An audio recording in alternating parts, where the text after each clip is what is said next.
Le kiosque d'Europe 1 et toutes ses plumes, Marion Calais pour les régions, Jean-Philippe Ballas pour la presse internationale, Axel de Tarlet pour l'écho et Eva Rock qui regarde la télé. Bonjour à tous. Bonjour Thomas. On recommence, vous n'étiez pas dedans. Bonjour à tous. Bonjour Thomas. Bien, on commence avec vos quotidiens nationaux.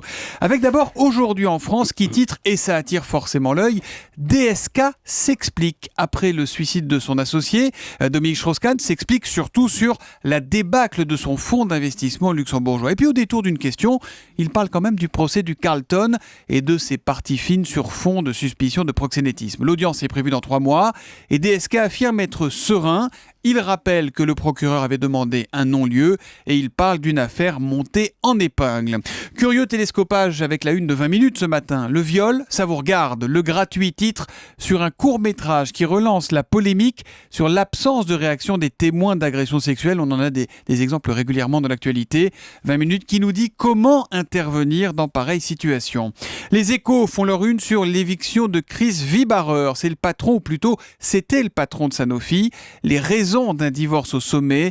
Son conseil d'administration lui reprochait notamment un management trop solitaire. Et puis Libération titre sur Sivens, le barrage inutile. Le projet en germe depuis 1989, écrit Libé, serait devenu surdimensionné. À la une des régions, Marion Calais, quelles sont dans la presse régionale les unes les plus marquantes ce matin ? Eh bien, une question à la une du Havre Presse. Le Pan sur la sellette. Facture embarrassante pour la CGT et son patron qui a fait rénover à grands frais l'appartement parisien où il loge. Dans le Républicain Lorrain, la déprime est dans le pré. Les agriculteurs vont manifester le 5 novembre, mercredi prochain, et les griefs sont nombreux. Concurrence à bas coût au sein de l'Europe, politique des prix des grandes surfaces, embargo russe, des primes à tous les étages. Et puis dans le Maine libre, ces stations-service qui risquent de disparaître. La fin de l'aide à la mise en conformité des petites stations pourrait tuer celles qui subsistent encore en milieu rural. L'histoire la plus marquante, vous l'avez trouvée dans Presse Océan, Marion.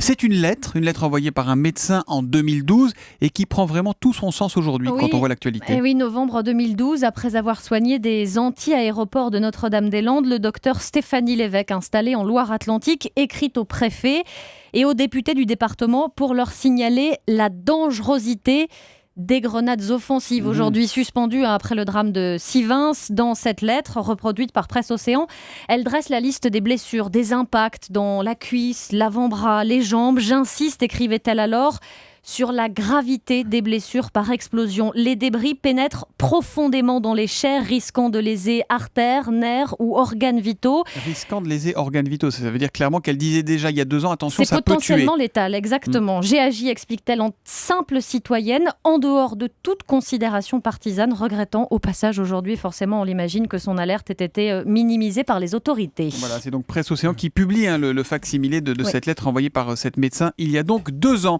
La presse internationale avec Jean-Philippe Ballas. On va rester dans la médecine mais dans un registre différent. La Corée du Nord avec Jean-Philippe, des nouvelles du guide suprême. Vous ne lâchez jamais rien, décidément. Oui, l'un des personnages récurrents de ce kiosque, Kim Jong-un, le leader nord-coréen qui avait subitement disparu de la circulation au début de l'année avant de refaire surface, le tout entouré d'une foule de rumeurs, du coup d'État jusqu'au gros pépin de santé.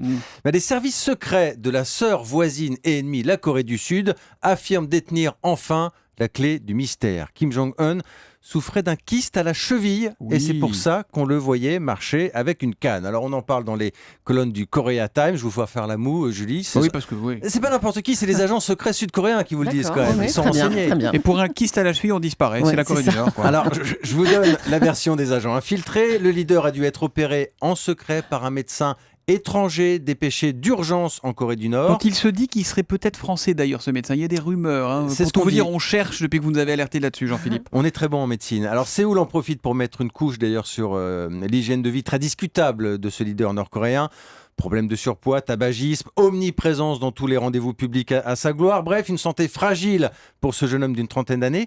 Alors, précisons quand même que si toutes les chancelleries du monde prennent de ses nouvelles aujourd'hui, ce n'est pas par pur altruisme. Ni par amitié pour lui, j'imagine. Non, c'est tout simplement parce qu'il est à la tête de la dictature la plus mystérieuse du monde, une dictature qui, accessoirement, possède l'arme atomique. D'ailleurs, en parlant de dictature, les espions sud-coréens ont fait le point également sur les affaires intérieures de Pyongyang.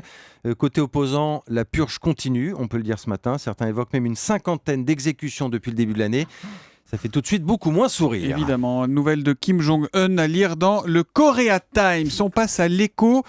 Toussaint oblige. Ah bah, il a le sourire ce matin. Je suis toujours dans la Axel même de Tarlet. thématique, moi. Il va nous là. parler du coût des obsèques. Voilà, c'est très variable, il paraît. Exactement. On meurt pas au même prix. Parce qu'il y a UFC Que Choisir qui vient de faire une enquête. Écoutez, les obsèques, ça varie de 1 à 5 les prix. Donc vous voyez, il faut bien choisir sa boutique. Le problème, c'est qu'au moment des obsèques, on est un peu perdu. Donc justement, on choisit mal et les boutiques en profitent. Donc l'étude UFC Que Choisir montre qu'il y a des pratiques funestes. Genre démarche administrative, il y a certaines boutiques qui vous facturent 40 €, d'autres 500 €. 500 € de soins démarche de conservation, administrative. il y en a certaines qui vous demandent 50 €, d'autres 500 €. Donc vous voyez, comme les gens sont à un moment très difficile, évidemment, donc ils se font avoir. Voilà. On ne garde pas les chiffres en tout petit, quoi. Ouais. Le gouvernement n'avait pas tenté de réglementer Alors, en la matière? Si, c'est vrai qu'en 2010, le gouvernement, d'ailleurs suite à des enquêtes comme cela, avait imposé un devis obligatoire. Et ce devait être le même devis fait par toutes ces boutiques de pompes funèbres. Le drame, c'est qu'elles ne les font pas. La UFC Que Choisir a dépêché 800 enquêteurs et il n'y a que 20% des boutiques qui, effectivement, vous délivrent ce devis obligatoire où tout est codifié. Voilà. Donc, et comme il n'y a pas de sanction, du coup, la fraude continue. Enfin, pas la fraude, mais le non-respect de cette mesure continue. Voilà. Et l'incinération, c'est pas moins cher? Alors, l'incinération, ça c'est quelque chose qui se développe énormément. En 20 ans, ça a été multiplié par 3. Aujourd'hui, ça représente un tiers des obsèques. Et non, curieusement, c'est pas moins cher. C'est même plus cher. Les obsèques traditionnelles, l'inhumation, c'est 3 300 € en moyenne. L'incinération, c'est 3 600 €. Pourquoi ? Eh bien, parce que malheureusement, les obsèques, ça reste une industrie de main-d'œuvre. Et puis, il y a toujours le coût du cercueil. Bon, c'est pas très gai tout ça, par contre, je suis désolé. Vrai, Mais un cercueil, c'est près de 1 000 €. Voilà. Donc, Puis il y a un autre papier dans le Parisien ce matin qui nous apprend que l'incinération, ça pollue. pollue. Exactement. Voilà. Ils disent qu'il y a des émanations de mercure, etc., que ça représenterait un tiers des émanations de mercure. Et en Europe du Nord, c'est pour ça qu'il y a des filtres au-dessus des crémations. Joie et allégresse avec vous, Axel de Tarlet, ce matin. Voilà. Heureusement, on a Eva Rob Voilà. qui j'espère, va nous détendre avec Lilyhammer. C'est une série sur Arte. C'est ce soir à 20h50. Oui, Eva. c'est une nouvelle série américano-norvégienne. Alors, on va faire un petit jeu. Vous imaginez que vous êtes un repenti et vous êtes obligé de choisir de refaire votre vie. Je vous donne le choix entre le soleil de Bahamas ou les plaines enneigées de l'Ilehammer. Bahamas. Thomas. Bahamas, hein. Voilà. Et ben Frank Tagliano, qui est numéro 2 de la mafia new-yorkaise, lui aussi a choisi. Si je reste ici, on va me faire la peau. Vous vous voyez où? Dans un hamac aux Bahamas? Le cancer de la peau, moi, ça m'a jamais tenté. Je pense plutôt à Lillehammer. L'île quoi? Je crois que c'est en Suède. C'est presque ça. Pourquoi vous voulez aller là-bas? Vous avez vu les JO en 94? C'est super beau.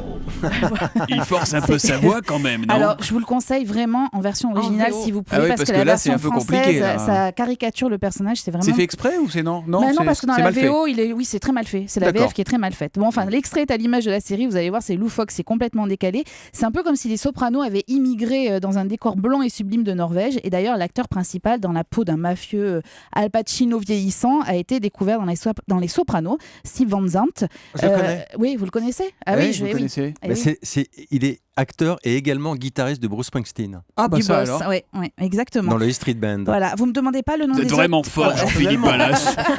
Tout ce que tu veux, mon petit pote. Vous me demandez pas le nom des autres comédiens parce que c'est la partie la plus norvégienne de la série, donc c'est imprononçable. Et alors vous verrez à Lillehammer, les règlements de compte, c'est pas à coup de batte de baseball, mais c'est plutôt des skis qui sont fixés à la personne que vous devez faire parler et qui est jetée depuis le sommet du tremplin olympique.